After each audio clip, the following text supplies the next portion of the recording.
Welcome to the Refs Need Love To podcast, a show that gives you a real, raw, behind-the-scenes view of one of the hardest jobs on the pitch, the referee.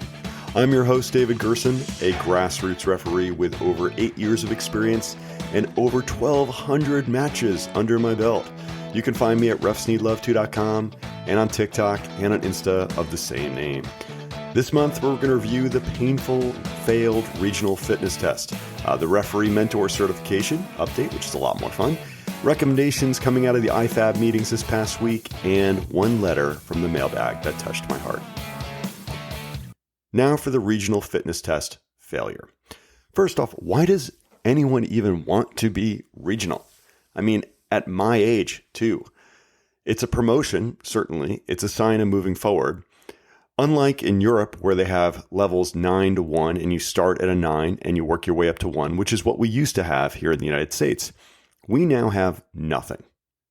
Nothing for the majority of referees. And when I say the majority of referees, I'm talking about if we have 100,000 referees in this country, that 98,000 of them are just titled as a referee. Used to be grassroots referee. Now they just call you a referee. So whether you have been reffing for 20 years and do college games and do the highest levels of academy and UPSL, if you do not have your regional badge, you are just a referee. That's it.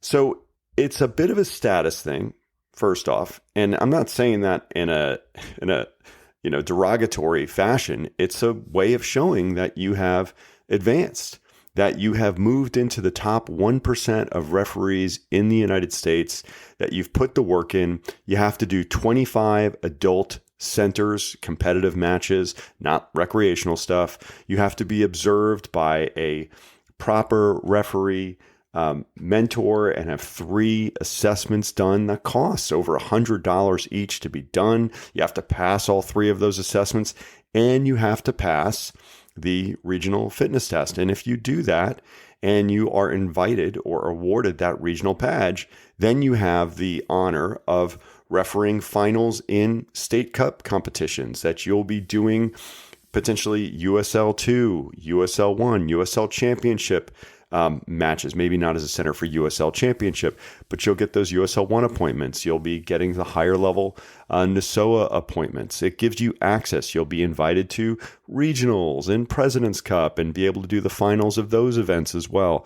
It puts you onto a path where you can do the most high level and prestige matches that we have in this country, and puts you on the path to not only go regional, then the next step is national, and then you go Pro 2 and then Pro 1, and you start reffing in the NWSL and the MLS and all that stuff. But it's a step on the path.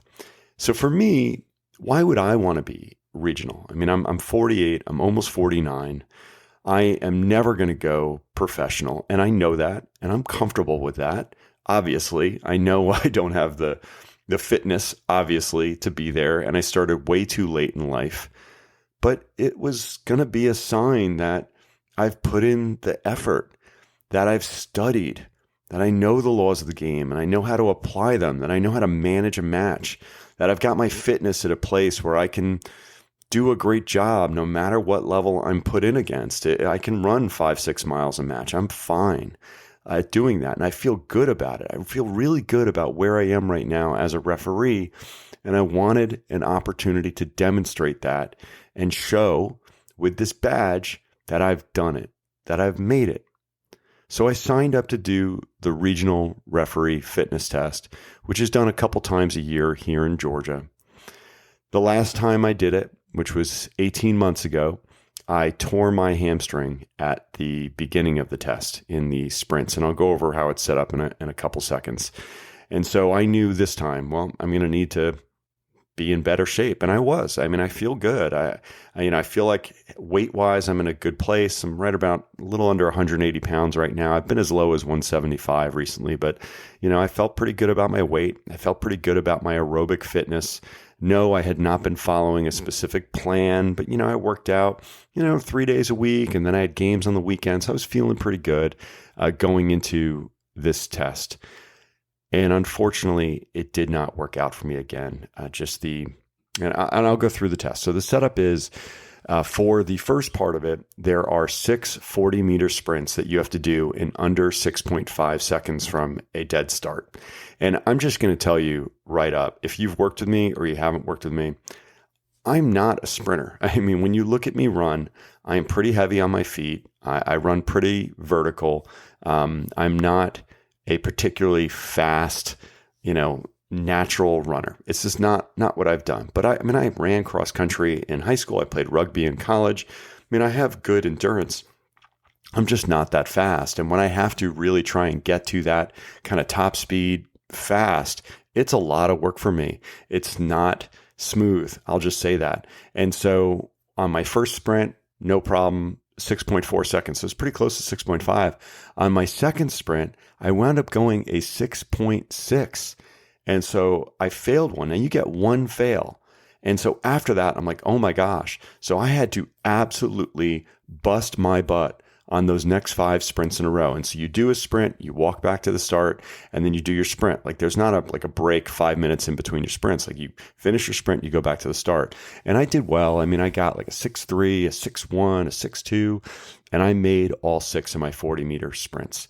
And then you get, I don't know if it's like 5 or 6 minutes or so from the time that you finish that to the time that you need to start doing your 75-meter runs and walks. And so the second part of the test is you have to do 40 75-meter runs in under 17.5 seconds. And I know you're probably like, oh, that sounds easy. I can do that. Do 40 of them without stopping and then see how you feel. Now, again, as I mentioned earlier, I am not very fleet of foot. So for me to do these 75-meter runs in 17.5 seconds, yeah, on lap 1, no problem. But it's not, a straightaway. So you have, you do it a straightaway, and then you've got to do pretty much the entire next sprint on a turn. So on a curve, because you're running on a track, and then you walk a little and you get a straightaway, and then your next one is going to be on a curve. So that takes a little getting used to of running consistently on that curve. And then when you finish that 17.5 second run, you don't get to stand still and catch your breath. You got to start, your walk to the next gate that you do. So it's a 25-meter walk in 25 seconds, and then pretty much immediately start your 75-meter sprint again. It's 2.5 miles or 10 laps on a track without stopping. And I got to tell you, like if you ask me to do, again, 5 miles on a soccer pitch across a 90-minute match, or 6 miles on a soccer pitch across a 90-minute match in extra time, I'm all in. I love it. It's fantastic. But mentally, just running on that track, it feels like forever. And I was in trouble. I knew it. When I was 4 laps in, my brain was telling me there's no way you're going to make 10 laps. And I was gutted, absolutely gutted. It was so unbelievably embarrassing in my mind because I had seen myself in my mind. I had visualized finishing it. I had visualized making it there. And there were like 20 referees that were sitting by like where the finish line is on the track who had just run their test because they did a higher level test. They were already regional referees and they're keeping their regional badge and trying to move up. And I was just like, so like they were being supportive and cheering me and this other guy who was with me running it. This guy is a regional emeritus. He's passed the test like 20 times. He didn't even have to pass the test. He came back just to do it for fun. That's how good he was. And he was encouraging me and being so helpful. And I was just so, I was devastated. I was running and I was making it to each point, but I was just devastated. By lap 6, I could not get my heart rate back under 180. Each time I would stop and start walking again, I felt like I was going to pass out and faint, or puke, or all of the above. And then after I made lap 6 done, and I didn't fail any of the intervals. I made it each time, but like I barely made it into the zone on the first 75-meter sprint on lap 7, and I gave up. I knew I couldn't do it. There was no way I was going to be able to do another almost mile doing what I was doing. My body was just giving out, and it was so embarrassing. And so I just kind of stopped and I went over to the fence and I took myself a good 5 minutes to try and calm down and get my breath back. And, just knowing it was a failure. I mean, it was a failure both physically, it was a failure both mentally. And, I was gutted. I could tell you that, I know it wasn't just a mental failure that I chickened out, because I could tell you the next 3 days was brutal for me. I have never been so sore after running in my entire life. Every part of my legs, my core was hurting. My abductors, I mean, everything, groin, you name it. My hamstrings, I was pushing so hard to make it there. And I know that if I want to do this next time, I am going to need to train better. I'm going to need to work on my running gait and become a more efficient runner if I'm ever going to pass that test. I've had a number of people reach out to me and offer assistance and help. I'm sure I can do it. I just need to prepare better and I can get it done. I'm 99% sure that I'm going to try it again next year. I've had a lot of people reach out to me and say, hey, I'd love to do it with you next time, like run with me. And that's inspiring. So I think I'll be there. I think I'll give it another shot. I'll do one more, 3 times a charm, and hope that I can make it there and earn my regional badge. All right. Now, the day was not a complete loss. So I failed that test. The test was at started at 8:45, ended at for me, like 9:20 or whatever. And we had a little bit of a break. And then at, I believe it was 10 a.m., we had mentor training. So most of the referees who were there, I mean, these high-level referees, these very impressive refs who were there for that early session, these regional refs, I was surprised so many of them were looking to get their mentor badge. That not only do they want to continue reffing at the highest levels, but they also want to give back to those who are just starting out. And I thought that was so cool. Like, I was really blown away. I thought most of the people that were going to be there were like older guys at the end of their career. And there's certainly some older gentlemen there. And I do say the word gentleman specifically. There was not a single woman who came to the mentor class. Not a single one applied to be a mentor. And that is really a shame, because there's lots of young girls, young women, I should say, even older women who are looking to become referees. And we need to have some people there that they can look to and be like, oh, wow, she's made it. She's stuck with it. She's persevered and is now teaching others. I could do that too. So we need some women to come and join these mentor programs so that other young girls and women have mentors and leaders that they can look up to. So I think there was it's a thing that needs to happen. But really cool that, national level referees, people with their national badge and regional refs are there to help train others. And there were a ton of NSOA people. There was a video assistant referee, for the MLS who was there, and he's doing his thing, and people who ref in the USL Championship. It was so cool. So great group of people. But it's not easy to teach these experienced referees how to teach newbies who have never held a whistle before or a flag before. I mean, that is a whole different thing. I mean, you've got fire-tested referees with thousands. I mean, my gosh, if you would have added up the number of matches under our belt in that room, I mean, it was probably like tens of thousands of matches easily. I mean, it could be 100,000 matches of experience. But how do you teach a kid or an adult who's never been on the field before? It's like asking a Navy SEAL to teach kindergarten. Like, for real.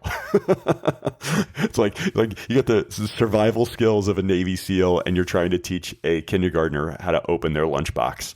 So the first thing we did is we focused on field training. And it's basics. It's, mechanics, where are you on the sideline and how to hold the flag? What hand do you hold the flag in? How do you signal for offside?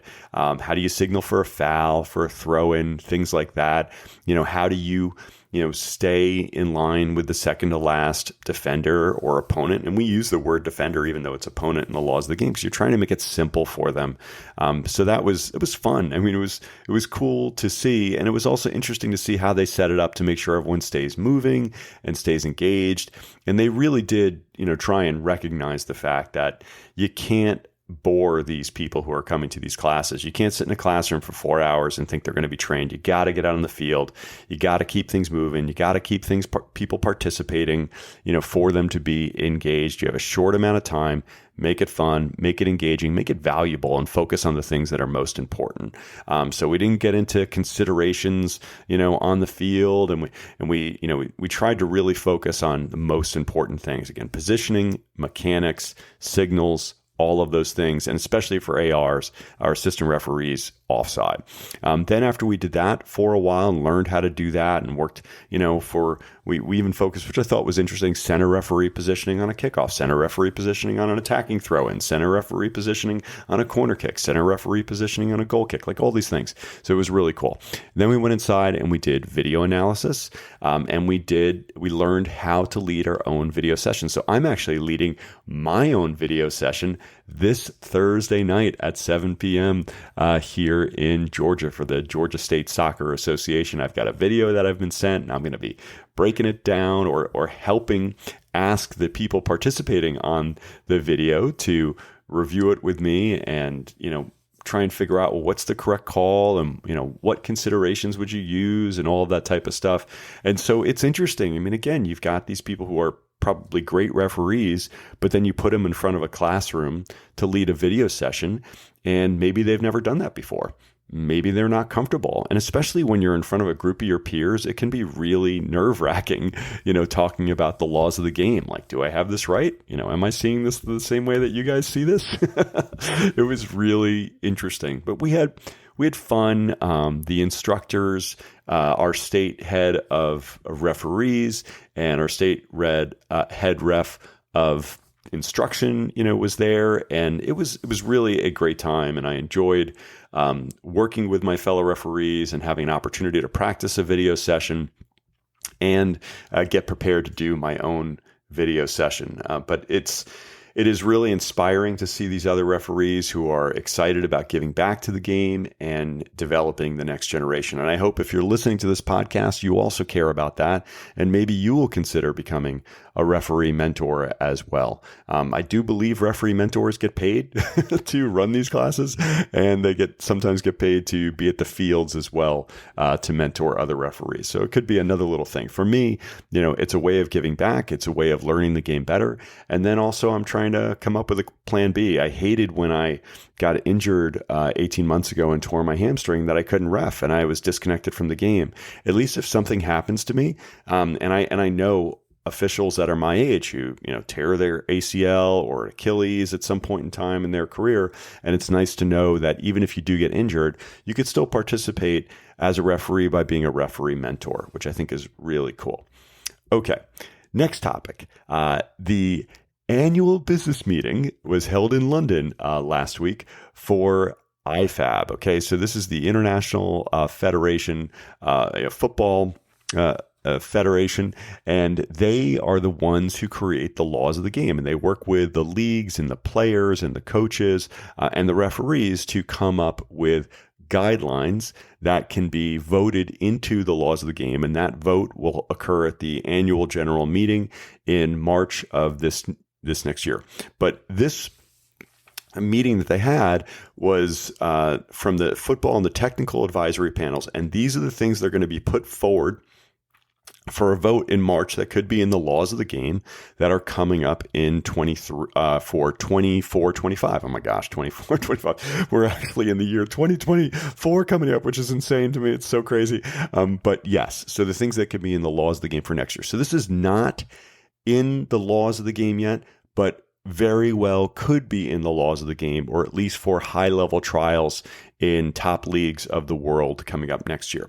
So one of the first things was very similar to rugby, where only the team captain can approach the referee for certain major game situations. So when you're discussing, a red card or yellow card or something of that nature, or you want to talk about potentially, maybe there's a need for a video assistant review if someone thinks that there's, a handball in the penalty area or a penalty kick situation or whatever it might be. But only the captain can approach and speak to the referee. And I was a rugby referee, and I played rugby in university. I actually was a Division I rugby player, believe it or not.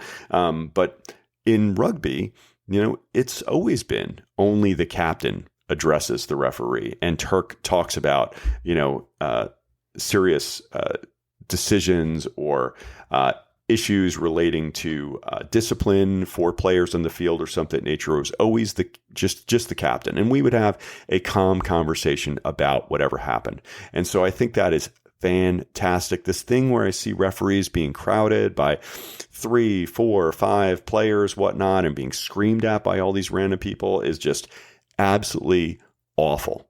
Absolutely awful. And again, it's the message that it sends, that this type of behavior is okay, and it carries over from professional leagues and it comes down to our grassroots pitches. And you can understand why so few referees stick with refereeing when those behaviors demonstrated at the professional level come down and be modeled at our local level, which is awful. The other thing that was added in and will be voted on coming up is for temporary dismissals, or what is known as sin bins, for dissent and specific tactical offenses. So sin bins is also from rugby. And a sin bin, if you're not familiar with it or have not heard about the trials that they've been doing at the lower levels of football in England right now, is if someone earns a yellow card for dissent.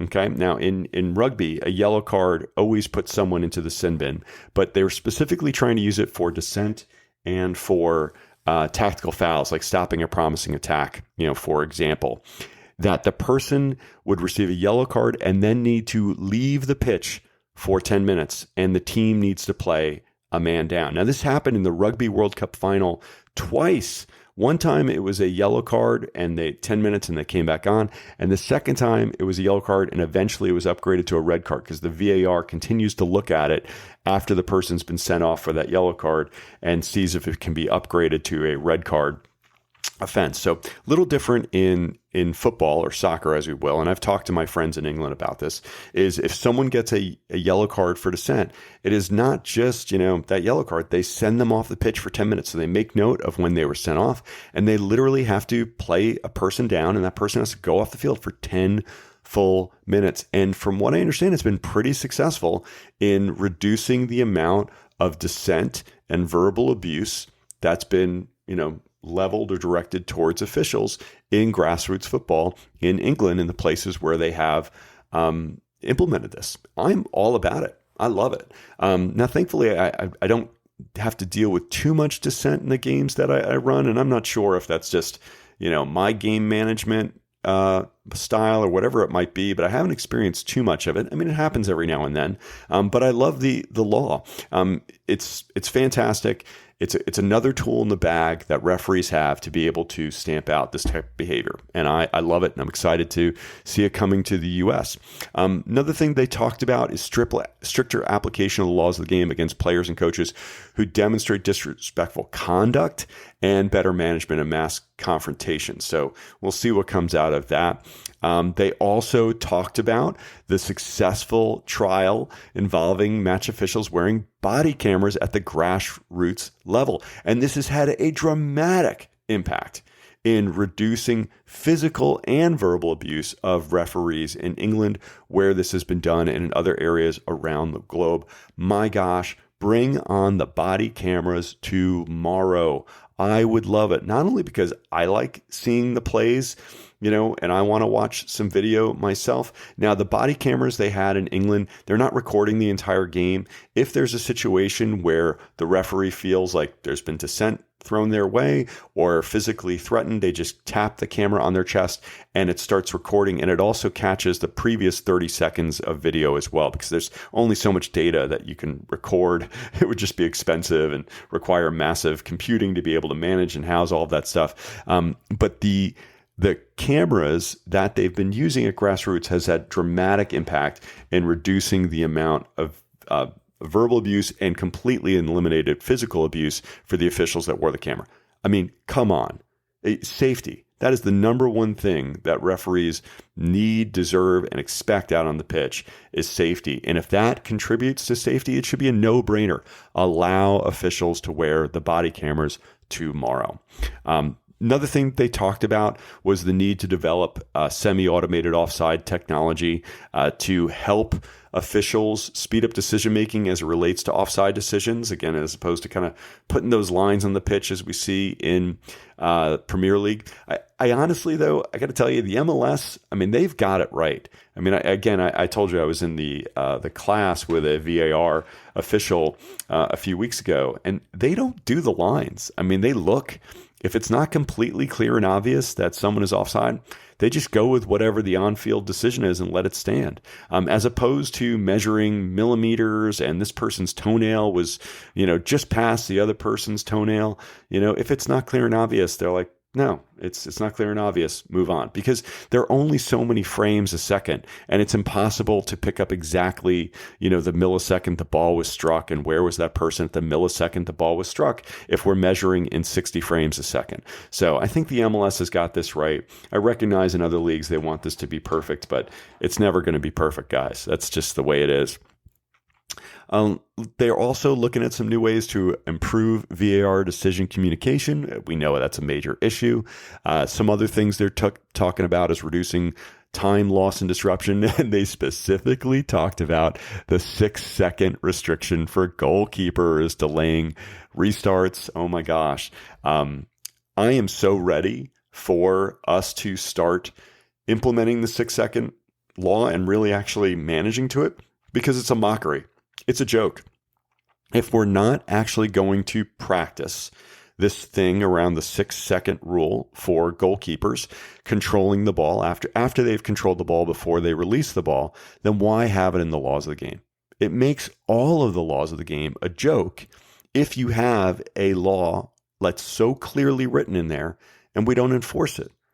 Well, why would we enforce any other law in the law of the game if we have some laws that we do enforce and some laws that we don't enforce?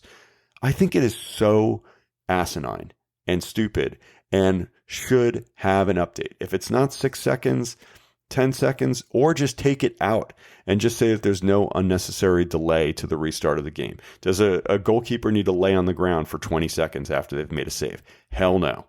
But sometimes it does take a little time. If they're going to punt the ball and they've asked their team to get up the pitch, whatnot, it may take a little while for the team to get up the pitch, and that makes sense. So it's just, I think the law needs to be amended or completely done away from, because it's just stupid right now. There's some other little things in there, but nothing too, groundbreaking. We'll see what comes out in the actual meeting in March, and then we'll get our new recommendations for new laws of the game for 24-25 coming up in just 3 months. So I'm looking forward to seeing how that goes. All right. So the next thing I want to talk about, and we're going to close here, is one letter I got in the mailbag. So I'm not going to, disclose the person's name or location to protect their anonymity. But I got this letter and it really touched my heart, and I want to read it to you. So it says, "Hello, David. You don't know me, but I've been watching your videos on TikTok and Instagram for about a year now, and I love what you do and what you've done with your brand and platform. I am a young 18-year-old referee with 6 years experience at the grassroots level under my belt and 1 year at the high school level.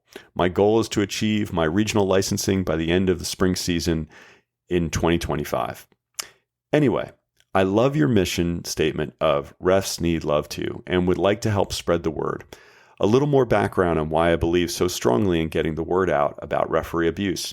I have refereed many games that I have had to eject parents, players, and coaches for their language and actions towards me and my assisting officials, amongst having to get a restraining order on a parent for assaulting me at a U10 non-competitive match." I'm going to pause right there. I want to go back. We are talking about a young teenage referee. That's what he's talking about here. And he had to get a restraining order on a parent for assaulting him at a U10 recreational match. Oh my gosh. All right, let's continue. So the reason I'm reaching out is to inquire about purchasing an order of around 20 to 30 of your Refs Need Love 2 referee coins as a starting point. I would like to make this purchase to give these coins to parents, players, or coaches that I believe exemplify what your brand stands for at games that I officiate, starting in the spring season, which starts near the end of March.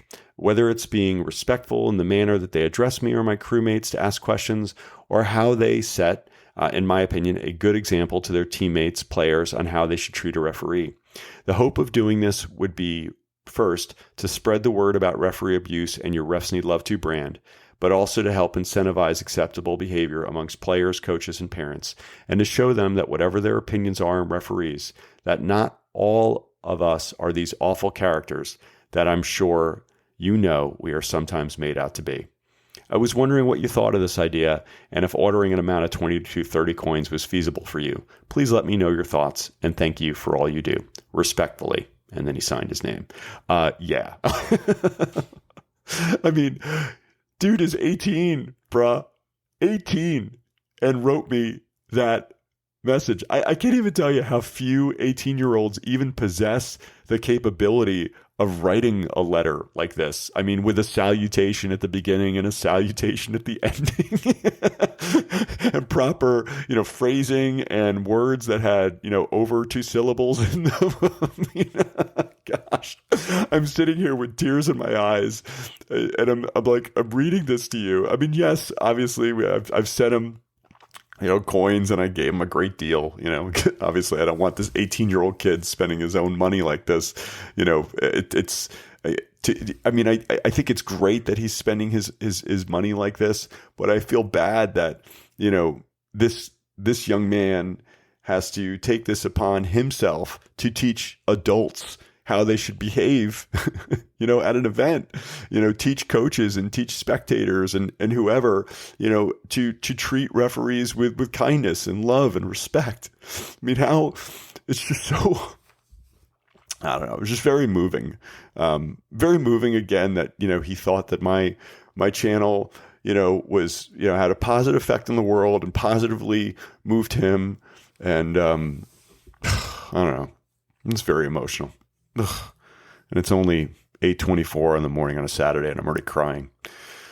My games got rained out today. Although it's not raining outside, they canceled my game, so whatever. Oh, tomorrow, big news. I'm reffing a state cup final. I'm not centering, but I am an AR on a state cup final for U17 girls here in the state of Georgia. It's my first time ever been invited to ref in the finals of state cup. I've done a state cup game before, but it's a pretty big deal. Actually, the referee who's centering this, he's flying in from Michigan for this final, so I think that's really cool. So I don't know. Yeah, tomorrow will be a happy day. Today will be a happy day. But right now, I'm crying tears of joy and appreciation and love and respect for this young man, for wanting to, be the change he wishes to create in the world and to recognize others who are doing good. I hope you enjoyed today's pod. I try and share my experiences with you, the good, the bad, the joys, and the struggles. I know that I am not perfect. Actually, I am far from it, and that's okay.